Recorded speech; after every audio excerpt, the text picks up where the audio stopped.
Power 104.1, The Source, Memphis #1 Southern Soul and R&B station. This is your main man, Tate Jones on the microphone. Say it with me now. Tate Jones on the microphone. I want to welcome everybody out to the Tate Jones Show on this Sunday afternoon. And oh, I am so excited about our special guest today. So go tell a friend to tell another friend that Tate Jones is on the microphone. And once we come back from these commercial breaks, I will have none other than Dr. Prescott. Power 104.1, The Source.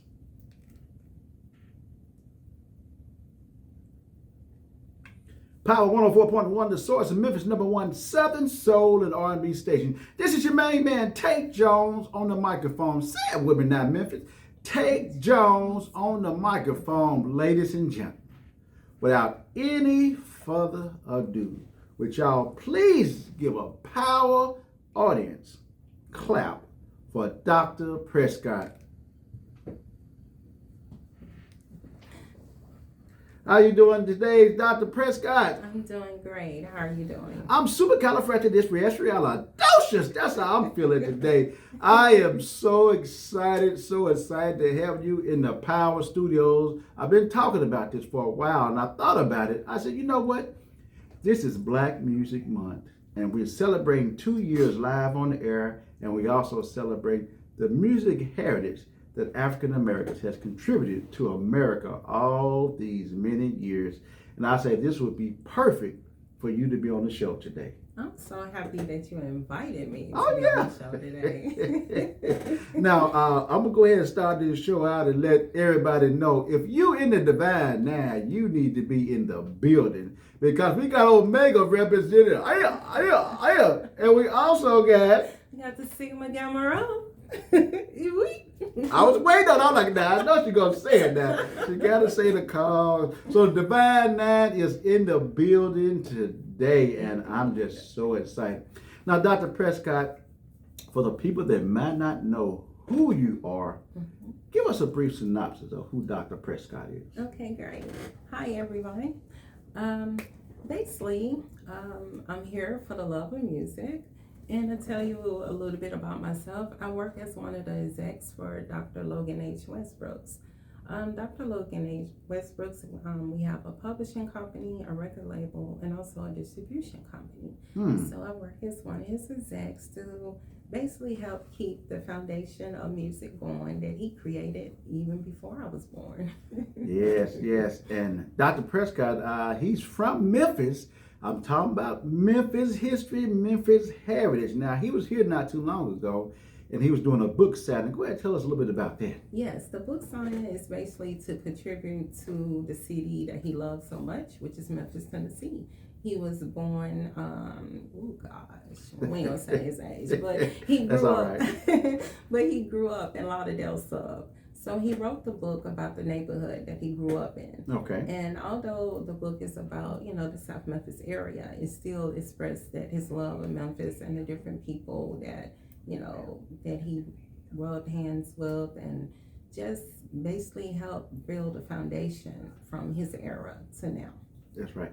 Now, Memphis, y'all need to definitely stand up for your own, because Dr. Logan Westbrook, y'all can Google him, but we're definitely going to talk a little bit more about him. One thing that brought him to my attention is a gentleman that was calling me and said, hey, I got Dr. Westbrook and he wants to be part of Power 104, blah, blah, blah, yada, yada, yada. At that point, I didn't know who Dr. Westbrook was. And then I looked up some information, and he owns a catalog. I mean, he owns a lot of popular songs. And by this being Black Music Month, I'm going to continue to go back to that. This is the perfect person or representative help for him on the show today. Now, I know when he came to town, I saw the news and what they was covering. I mean, so many people out there at the book sign. I'm so sorry that I was not able to make it, but I know he owns the right. Now, he owns the rights, he owns the songs. Kind of explain how that works. Okay. Logan started out in Chicago working for CBS as Clyde Davis' right-hand assistant. Okay. Everybody know who Clyde Davis is, right? Right. So what happened? He got invited to a country show, and Clyde came by the office. Was like, I have 2 tickets. Do you like country music? He said, I love music.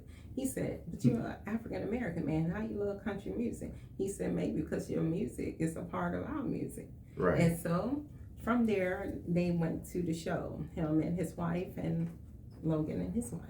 So later on, he liked how Dr. Westbrook was able to work the room, network very well, and he offered him a position. And the position was called the specialty department. The specialty, it was a nice word for saying black music. Right. That was cold, wasn't it? Exactly. And so Dr. Westbrook was like, well, why would you want me to, why would you call it the specialty department? He said, well, because Afro music really don't go nowhere. So Dr. Westbrook saw right then and there it was a challenge. He said, go somewhere, but I don't have the interest. I don't have 100% interest in putting all my energy in it. So I think you would be special for this department. Okay. So Dr. Westbrook accepted the position. And from there, he also invested in the music industry. So for the music that Sony said no to, he said yes to. So that's how he was able to achieve a lot of the masters that he owned. That's the word I was looking for, masters. Now, I should know better than that. Yes. So from there, he worked from Michael Jackson. He took him and the Jackson 5, his brothers, on their first tour. He took them over to Africa. And when he went to Africa, they was over there for 1 week. They did a tour.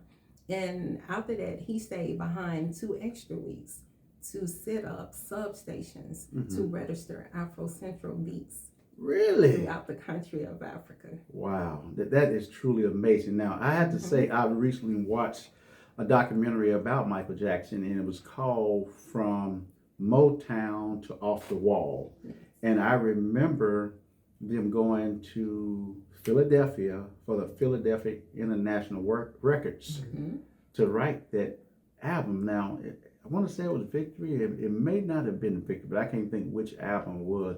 But it was before Off the Wall. Right. And I remember them mentioning going to Africa. Yes. Because they were dealing with Gamble and Huff. Right. Who wrote some of the songs on that album. Exactly. Mm-hmm. Exactly. And so from there, once he left Africa, he came back to the States and he went to the Caribbean islands. Okay. And he registered, recorded a lot of their music. And so, not, like I said again, not that Clyde Davis didn't like our music. He just didn't think it would grow as extent as it has. Okay. So, Logan worked over the specialty Let me department. push the mic a little bit closer. Okay. There you So, go. Logan worked over the specialty department for years, all the way up into the 90s. So he has a lot of knowledge of how this music thing works. Exactly. So, you got from Jackson 5 to Harold Melvin and the Blue Notes, the Staples family. You got, he worked with the DeBarge family. There's just the old school. I would be naming all day. Right. And to the newer school from Mariah Carey, Nelly, just the list just goes on and on. So the names that you're listing now, he owns masters to some of the songs that they sung. Exactly. And what I'm understanding, like masters, that means you actually own the song. So let's say, for instance, if Pringles was to do a song, let's say one of the Mariah Carey songs, that means they would have to come through Dr. Westbrook's company to get permission. Right, they would have to go through Ascent Publishing, yes, in order to get permission to use Right, it. so they would bypass Mariah because she don't own that master to that song, correct? Well, not really. Okay. They still will want to at least let the artist know, like, hey, we think this will be good, but Okay. it's just, especially with her status, they went there and bypass her. Yeah, I'm just trying to get to understand, so I understand, so I definitely our listeners understand. So even though Dr. Westbrook owns the masters, of course, the publishing, he would get money off of it, and so Mariah, she would get money off of it. To say how that works? It depends on what kind of contract. It depends on that contract. Gotcha. In. So each master may have a different contract on it. Exactly. Gotcha. Okay. some artists don't have any rights to their music. Some Right. have a percentage. And Okay. of course, the songwriters will always get their cut too Okay. as well. Okay. So it's That makes a big difference. That Oh, makes a yeah, big it difference. makes a huge difference. And most people, they just jump in the industry. They just want the upfront money, That's true. That's and you true. selling everything. Now let me ask you this question. Now I don't know if you know the answer to this, but Salt and Pepper went up against Universal Music Group. Mm-hmm. Luke Skywalker went up against whatever company that was. Mm-hmm. And so there was a rule that after 30 years, the artist retained the rights to the song. Right. But here's this is the rule. Okay. Okay. Say you get a record deal from me, Mm-hmm. and I give you a contract. I give you all this money up front. And I tell you, after 30 years, you can come back and buy your masters at the price of the value that it is during Today. the time of today of the 30 years. Wow. So when an artist signs that contract, most people don't keep that in mind that hey, I got this money now, I'm making money now, but they don't realize that those masters constantly accumulate money. Mm. So sometimes it's too high where some people can't get them. Sometimes it's affordable where they can get them. It all depends on how much revenue that those songs make, because music is just like wine. Some of it is just constantly, the Right. older you get, hey, it's worth more. I definitely agree with that. Now, let me ask you this question, if you know this answer or not. When you buying, let's say, for instance, let's say it's Salt and Pepper said, well, you know what? I want to just buy Tramp. Could they just buy Tramp, try to buy that Tramp? Or could they? Yes. Do they have to buy their whole catalog? Whoever own their masters, it's really up to them if they want to be negotiable or not. They can say, Okay. hey, we'll sell this song to you. Or, hey, I'll tell you what, I'll let you lease this song and we'll take part of the money and let you. So it's really all up to who owns the masters of really what they want to do. Okay. About 104.1 The Source. You're listening to the Tate Jones Show. We're getting ready to take a commercial break right now, but I know y'all ears are locked to the radio right now. I know you are, especially those up and coming artists. This is education right here, and that's what we try to do. June is Black Music Month, or should I say Music Appreciation Month. So we're just trying to give a little education right here on the Power Station. Stay locked right here. We'll be right back after these commercial breaks.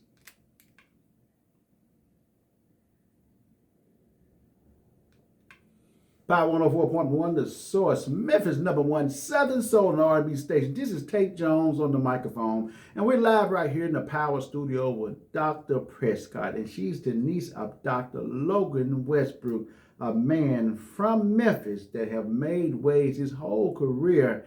And I'm telling you, we're doing a little education on him today. He owns so many songs, owns so many masters. And we're talking about that today. Not only am I interviewing, I am learning today.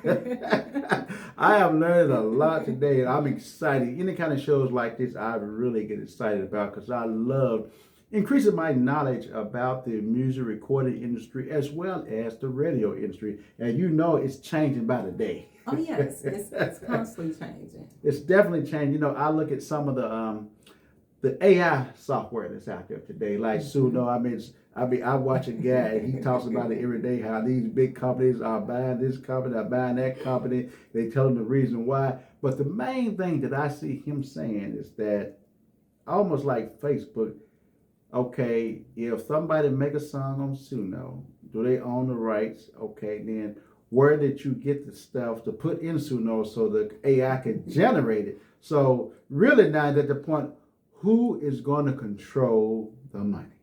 Okay, who controls the money? All right. Now, like if you own your masters, you can say, shoot, I want to remake Harold Melvin and Blue Notes. Let me pick one of their songs. Mm-hmm. So you can, you do that. Your money just constantly flipping. It's just flipping in a new wave, a new generation. Okay. That's gotcha. so for those who own their masters, they still will make their money. You see what I'm saying? And for those who can create a sound that's not already registered, because the majority of all the sounds are already registered and recorded. Okay. So, but if you can create a sound that is actually yours, of course it's AI, but it's your money and it will make money from streaming. But the music industry changed so much. I know it. It's like now, even with your song, if you just want to go that route, you still got to get it in a commercial, a movie. It have to be shot in order for it to make money. Right. Just like an artist now have to perform or have a sponsor that they're performing for in order to make money. And I just recently saw something where now not only are they looking at the artist and who wrote it, now they actually looking at the musicians. Yes. Because the musicians one made the beats. They're the ones that the beats. Suno or the other AIs may be generating the beats from. Right. So now it's a whole nother bottle of wax. It's a whole nother bottle of wax. So here's the thing, like we'll just take a jazz artist. Okay. Okay, he make the sounds. As long as his sounds is recorded and he own it and he run it through Suno, he still get paid. But if a publishing company own it, he don't get paid. If a publishing company own 100% of the songs. And all songs not own 100%. Some people own maybe 30%, maybe. And that's a good number. Right, that's right. I say maybe. Good round number. So yeah, but with the Suno stuff, who's really making money in it is people who own the music. That's right. Okay. That's just really what it is. That makes sense. Now, I want to get back to Dr. Westbrook and the Lauderdale Subs. Let's talk more about that because I know there's a song that we're going to play shortly, and it's talking about well, I'm going to let you explain what it's talking about. Well, it's talking about the neighborhood Lauderdale Sub. In there, it's just talking about how greatness, the greatness of Memphis. Like I said again, he just said Lauderdale because that's his neighborhood. Right. But it still expressed the greatness of Memphis. It talk about G.E. Patterson, which was one of the, main ministers here that everybody respected and looked up to, and always was good vibes and good inspirations with G.E. Patterson. Then also he talked about High Records, all the good sounds came out of there. Talked about Al Green and stuff like that. And also, we talk about Logan in there, That's right. Basically, when he wrote the book, he was like, find somebody to write a song. I was like, well, I'll write the song. And so I wrote the song because I wanted the song to... You said you wrote the song? Yes, sir. Okay, gotcha. Well, just call me Tate now. You ain't got to call me Doctor. So I wrote the song. And the reason why I wrote it, because I wanted the song to have like a real passion to it. So the song is basically just express the greatness that came out of Memphis. And it's still plenty here. Like Memphis has been shadowed over the years. Yeah, we was the hub. We was the mecca for Memphis, for the music. I agree. And we just got shadowed from other cities. But you still got the same great musicians and artists. They're still here. They're still definitely booming still every here. day. And still making history. Still making history. Exactly. Now go ahead and tell us, who did you get to sing the song? Because we're getting ready to go ahead and play it. We got Ace Watkins to sing the song. Ace Watkins is of the public announcement. He's actually he's the second original member of the public announcement. Okay. And we just got Ace to sing it because he just kind of wanted that little mellow feel. But of course, we want someone from Memphis to also put a twist on it. So he wanted like an old school blend. And then he also wanted a new twist for the younger people. There you go. There you go. So now we're about to get into this single. Go ahead, and the name of it? It's called Lauderdale Sub. Lauderdale Subs, right here on Power 104. This is the debut of it, so y'all go ahead and tell a friend and tell another friend to tune in to Power 104.1. We'll be right back.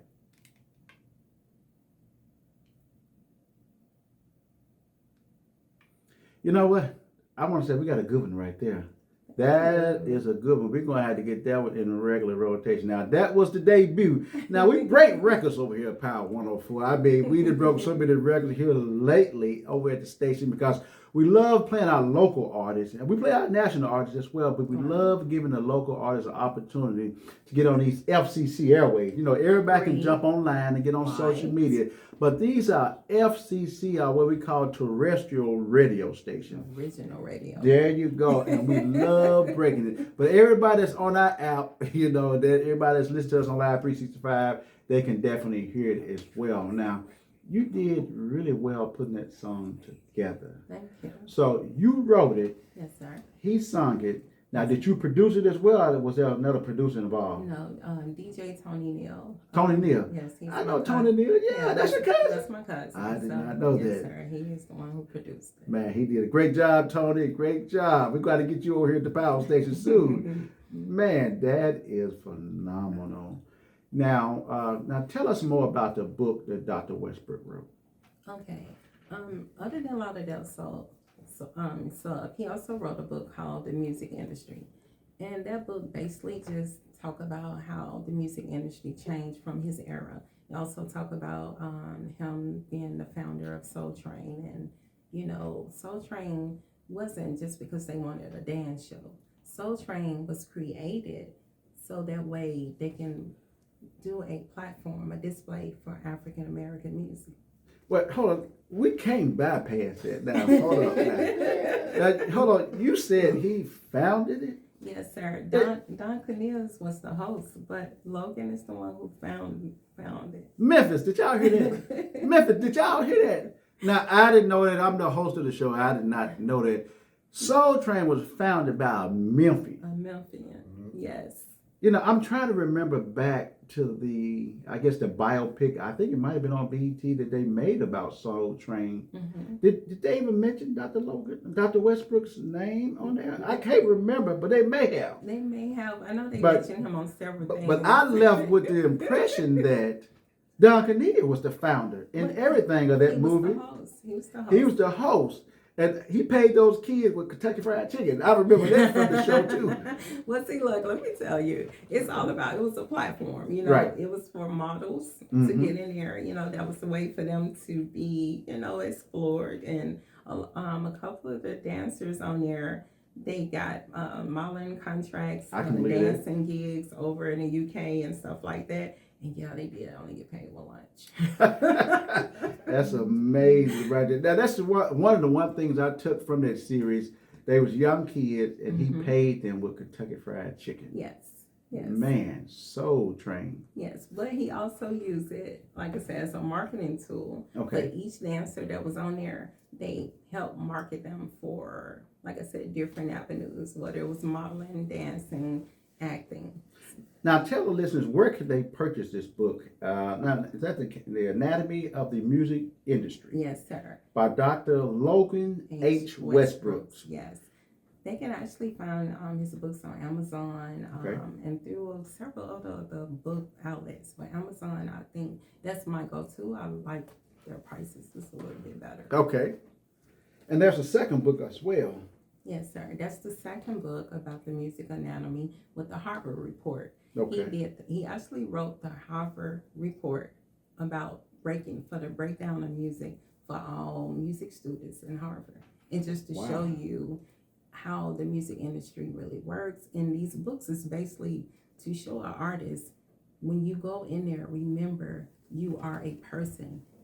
You are a person. Just don't think that you're an artist. Remember, you are a man first or you are a lady first. Mm-hmm. So make sure you know your knowledge and don't let the music industry blindside you. So that way you can have control or have some shares in your music. That's what I'm talking about. So the first book is the anatomy of the music industry, and the second book is the anatomy of the the anatomy of the record company. Exactly, with the Harvard report in it. Yes, I like them. Both of them can be found on Amazon. Yes, sir. And they are all on my paperback, right? Yes, sir. Nice thick books. I'm definitely going to have to read through this for myself. Now, we're going to take a few commercial breaks, and we got another special guest that's going to come up, and he's going to talk about some more of this Memphis music history. Power 104.1, The Source. Okay.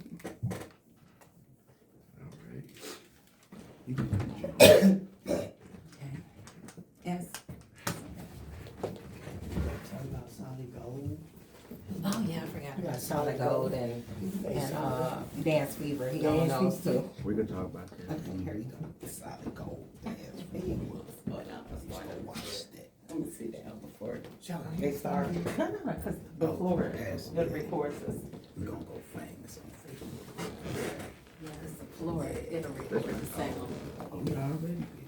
Well, we- Shout out Tate Jones on the Oh, Tate yeah. Jones show. Oh, we ain't live. We're just recording it. You ain't recording on the Facebook? It's recording, but it's not on Facebook. Oh, okay. Oh, Yeah. He gonna edit Yeah, it. I gotta go back and edit. That's dope. Okay. SMK, right? SMK. All right. Memphis Kings. Okay.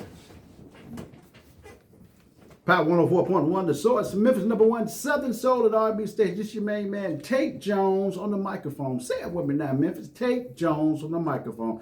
We're back today on the Tate Jones Show, a very exciting show we got going on today. We are educating the people. We are educating the listeners. Talking about this old music industry as well as the recording industry. And today, we didn't have Dr. Prescott, and we also got SMK Memphis on. How you doing today, brother? Man, all right. Tate Jones. I'm on the Tate Jones show. Yeah. You better believe it. You're in the Power Studio. Yes. Now, to the people outside of Memphis, or maybe some in Memphis that may not know, go ahead and tell us a little bit about yourself and who SMK is. All right, all right. I go by the name SMK, stand for Scratch Machine King, DJ Scratch Machine King. And I came to Memphis in 1990 by way of James Alexander and Jazzy Faye and Mega Jam Records. So shout out to them. The Barcades. The Barcades. Yes, yeah. sir. They found me and Kid Money down in West Palm Beach, Florida. But I'm a DJ / producer, and I write. So I, became an artist when I came to Memphis, and I did the song Gangsta Walk in 1990. So you did that song. Yeah, I did that. I knew I remembered the name. I remember the name. You know, Memphis is notorious and known for the Gangsta Walk. I remember when MC Hammer came down and Right. he put that Gangsta Walk in one of his songs. Yeah, you they know, tried to take Jazzy Faye and a couple of the dancers. They opened up for Hammer. So Okay. when he seen the crowd going crazy with the Gangsta Walk, he was like, "Well, I don't know about that dance." So he tried to show it to him, and eventually, he wanted to make it. but he did get Memphis props for it. I remember doing the interview. He did get Memphis definitely props did for it. that. Yeah, he did. So how did you come up with that? What made you come up with that? What was your inspiration to come up with the Gangsta Walk? Because here, what we were 30 plus years later. And they still doing it, Still doing it. That's what I seen.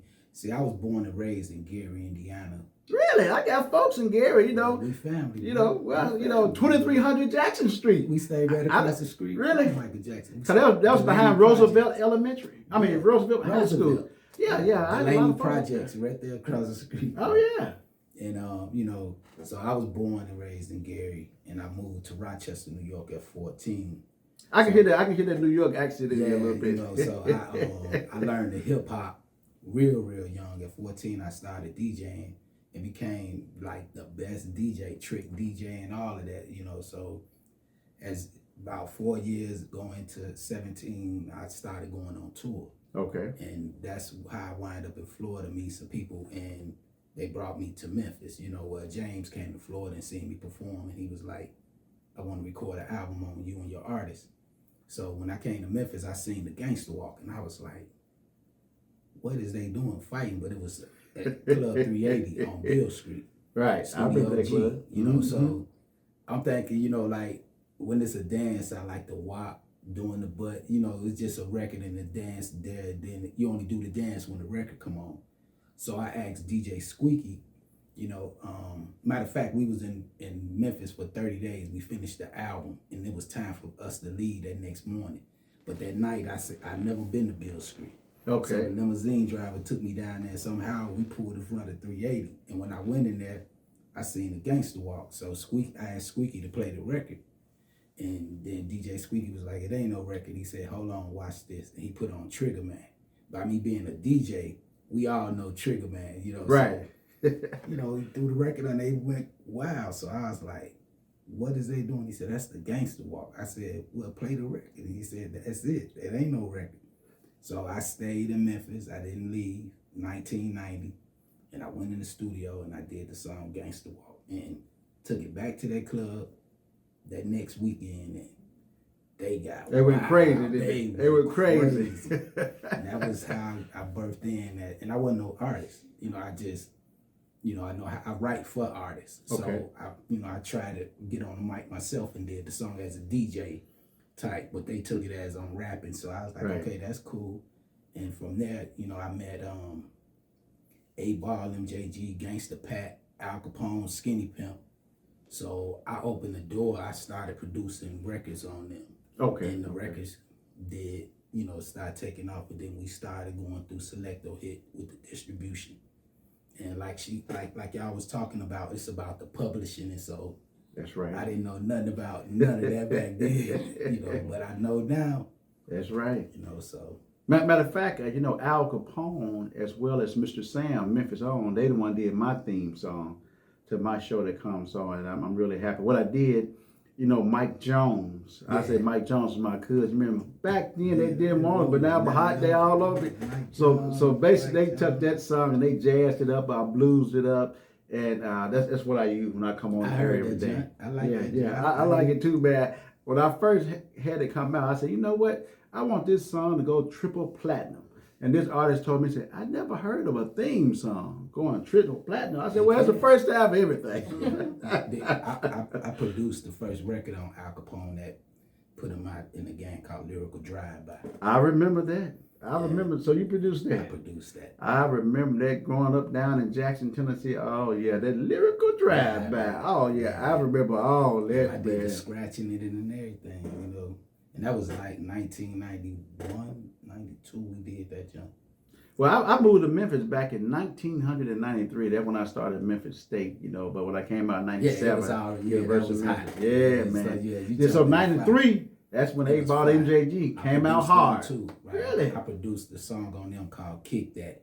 I remember when that jump come on, whoo, right now to this day, 30 years later. And I produced Skinny Pimp too. They got a song out, ABC, well, it was ABC and 1, 2, 3. Really? And where he rap about the ABCs and then he had Hurst Village, Al Capone. I produced that junk, and I basically helped open the door for Memphis rap to get started. That's all right there. You know, so that's where I'm at the beginning of it. Well, you know what? I just recently, I watch a lot of TV and try to watch a lot of things to catch myself up on the music industry. So I just seen the other day A-Ball and MJG. I don't know if it's in Atlanta, but it's like the front porch. Off the porch. Off the porch, yeah. Yeah, so I saw them performing their hits on that, man, and it just sent me back, you know. Yeah. It sent me back to actually see them and have the band perform behind them like that. Man, that was phenomenal. Right. Yeah. I was so proud, being in Memphis. I just seen it. Matter of fact, I watched it twice. I was like, okay. They did their thing, boy. Yeah. They did their thing. They some of the best artists out of Memphis. I agree. They started at OTS Records. That was the first record label out of Memphis, Tennessee. Really? Yeah. And then they went to a Suave House, right? Right, yeah, they left it and then they went to Suave. But OTS Records. That was right here in Memphis. Yeah, it birthed a lot of the artists, brought them together. Like Tila, he came out of OTS. And, you know, and... Did you make the music fest this year? No, I didn't. Okay. They ain't have me on it, but shout out to all the artists. You Oh, know, yeah, because Al Capone, he got me tickets for there, and they had a special where it was just like all Memphis OG rappers. That's right. So Tila was on there. Yeah, I'm going to be on the next one. There you go. You know, so, yeah, we really going to take it to another level, you know, this next year coming up. But So now let me ask you this. You got any projects, anything you're working on right now that you need everybody to know about? Yeah, right now I'm working on a show called Trapping Rappers. I got 100 beats and I'm looking for 100 artists. And the first show is broken down into 10 artists each. And so the first show gonna be filmed right here in Memphis through Hard Records. That's what I'm talking about. We gonna introduce the 10 hot artists out of Memphis. And what we speaking about on Black History Music Month is, you know, a lot of the music that we working with comes from Logan Westbrooks, from the catalog that I sampled. Gotcha. So this first project gonna be contributed to the history of Memphis music, and the artist gonna be rapping over the beats I remade from out of the catalog. Man, I know that's gonna be hot right there. Yeah. That's gonna be super hot. Now I know you've seen Sinners, right? Yeah. Now I like the scene in Sinners when they started way back in Africa and came up through the current times, showing how the African American music has trended. Right. Man, I love that. Yeah, Yes. my autobiography kind of like gonna give you that feel. It's just gonna start out with Michael Jackson, Gary, Deanna, then it's That's just what I'm gonna talking about. take on, and then once it hit Memphis, then you're gonna see something like this. What I'm waiting on. Yeah, well, hey, you know, Memphis is the distribution capital of the world, Exactly, so hey, we here. Man. Now, let me ask you this: how can people get in touch with you or follow you? Go ahead and give your tags for us. You could hit me up on Facebook, SMK Trapping Rappers, and you can hit me up on Instagram, SMK901 Beats.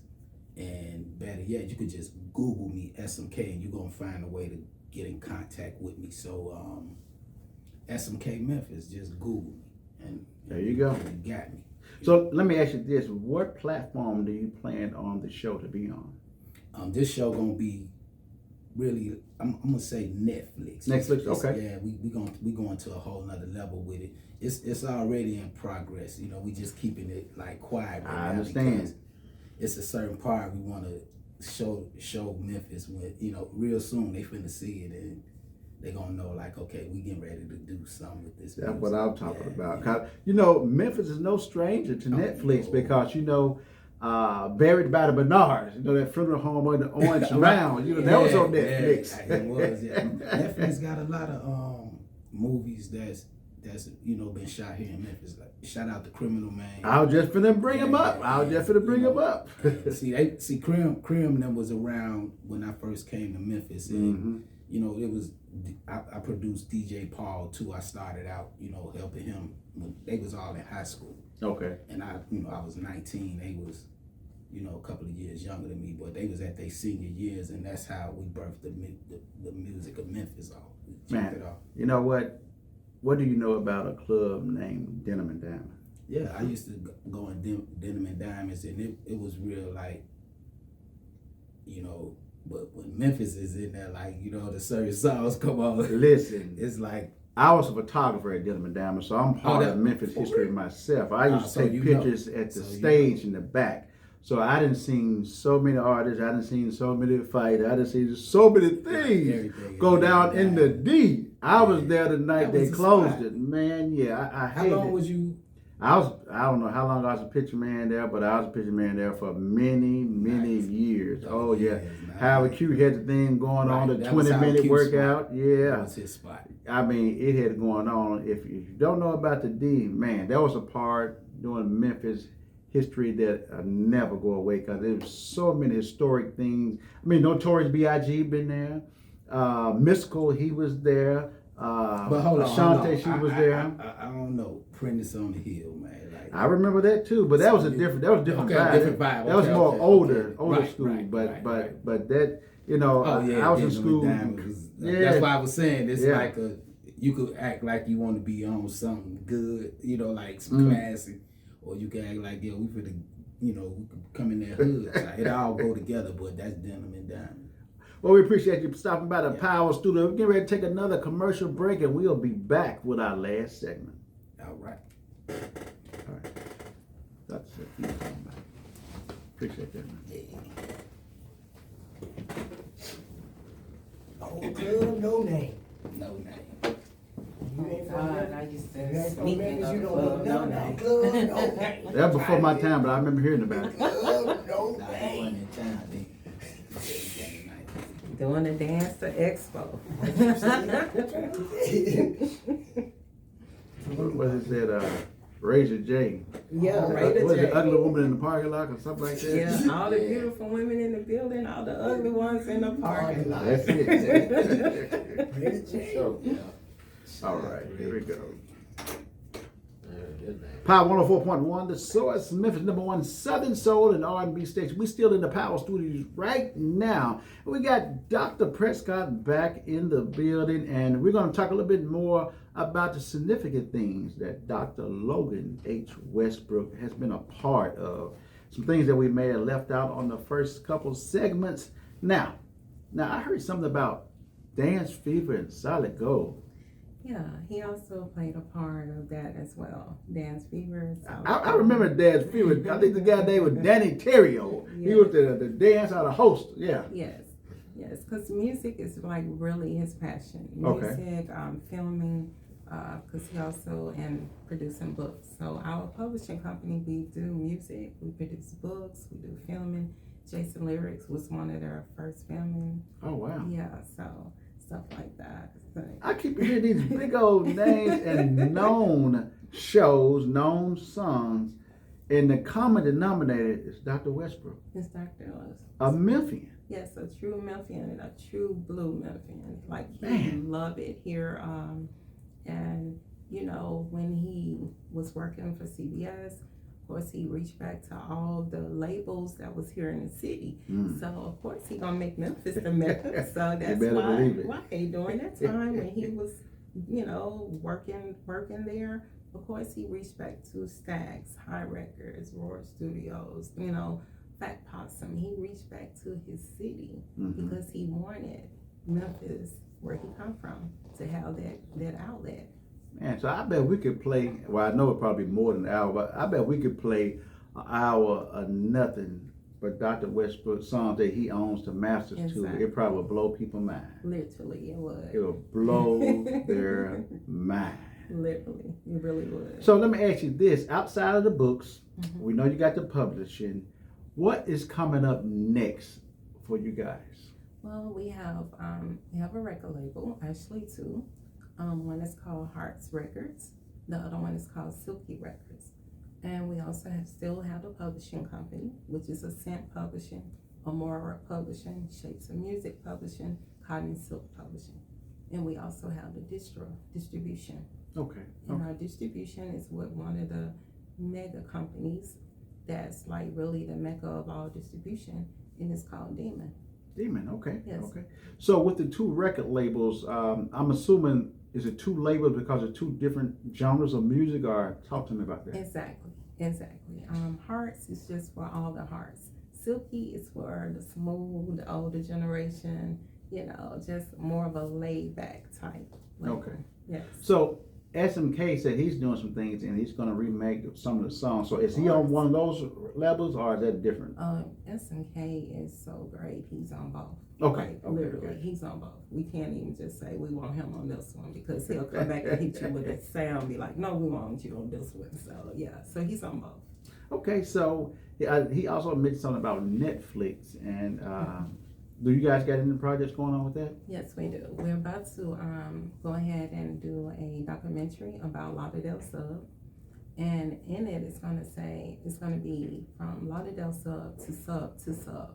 So we're not just going to make the documentary solely about South Memphis. It's going to be about his upcoming and bringing, growing up in South Memphis.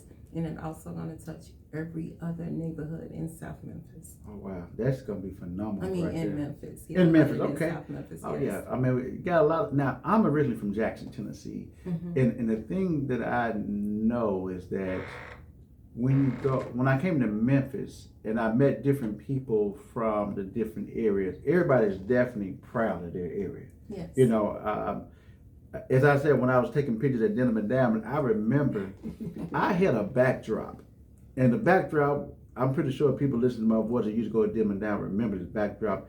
It was like a Nike hat. It had two middle fingers up. Yes. And then the top of it said North Memphis. The bottom said South Memphis. It had Funky Town, Whitehaven. That was my backdrop, you know. So if y'all don't know who Tate Jones on the microphone, I used to be the picture man at Denim and Diamond. So with that being said, you guys are going from sub to sub to the different neighborhoods of Memphis. Exactly. And so when you hit those different neighborhoods, what are you going to be actually doing? What are you going to be viewing video of? Well, we're gonna talk to, we're gonna highlight the original artists from, Dr. Logan Westbrook days to nowadays. And we also want to highlight the unknown artists, those who are just locally known but not internationally known.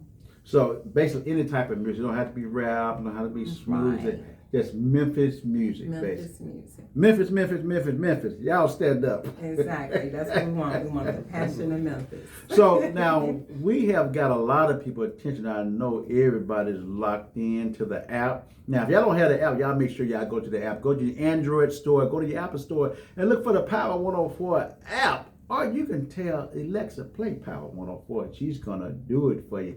So with that being said, how can people get in touch with you? Because you said you do publishing, so many things you do in this music industry. A lot of people send me music all the time, all day, every day. But if they want to get music to you and become a part of your company, how could they do that?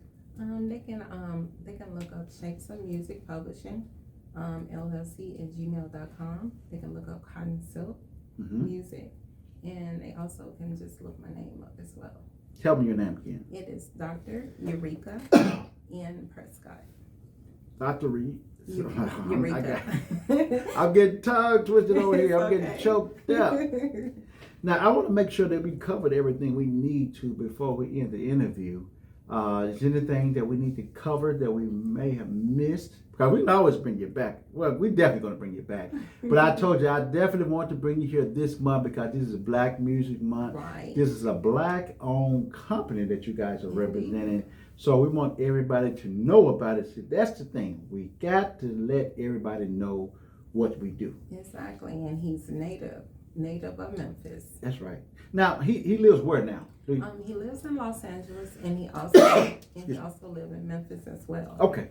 And there also is he's part owner of American Music Museum up in Nashville. Also. Really? Yes. You know, I've been there several times. I said I wanted to be an advocate for them on this end because that is a phenomenal. What we're looking to do one here in Memphis. Well, that'd be good because I remember before they opened that one, I actually went to one of the music shows.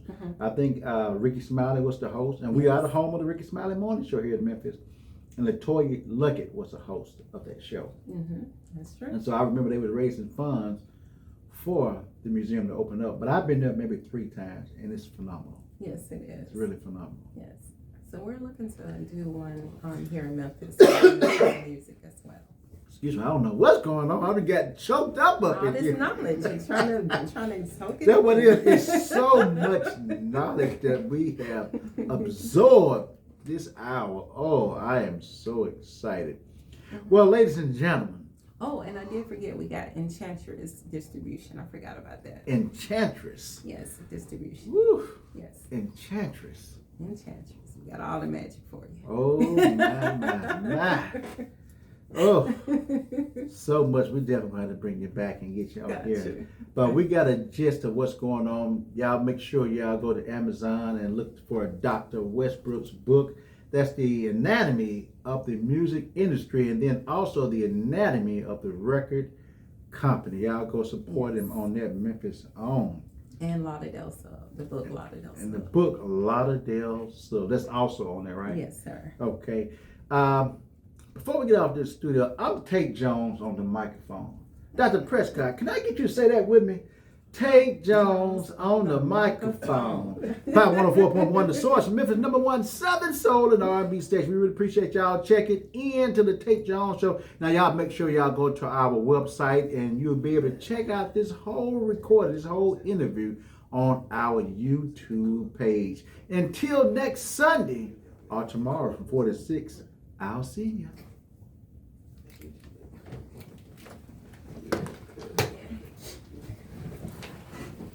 No, I was talking to my son.